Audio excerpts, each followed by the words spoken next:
आम्ही दिल्लीमधील प्रसिद्ध अशा इंडिया गेट परिसरामध्ये आहे की याची पार्श्वभूमी खूप ऐतिहासिक आहे।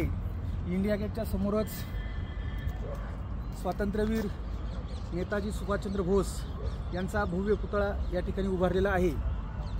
भारतावर 150 वर्ष इंग्रजांचं राज्य होतं आणि इंग्रजांचं राज्य असताना जेव्हा पहिलं महायुद्ध 1914 ते 1919 या कालावधीमध्ये झालं, त्यामध्ये आपले भारतीय सैनिक शहीद झाले होते।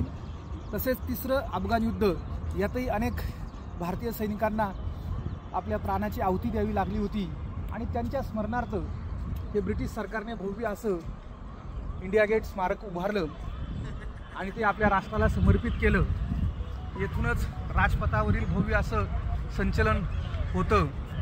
पुढे विजय चौक, राष्ट्रपती भवन किंवा संसद भवन हे अतिशय जवळ आहे आणि या ठिकाणी आपल्या देशातूनच नव्हे तर जगभरातून पर्यटक येत असतात।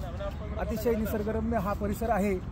भव्य विस्तीर्ण जागेमध्ये हा इंडिया गेटचा स्मारक जो आहे ते या ठिकाणी दिमाखात उभं आहे आणि ज्या पद्धतीने मुंबईमध्ये गेटवे ऑफ इंडिया आहे त्याच पद्धतीने उत्तर भारतामध्ये दिल्लीमध्ये असलेले हे इंडिया गेट जगभरातील पर्यटकांचं स्वागत करतं आणि निश्चितच अभिमानाची गोष्ट आहे।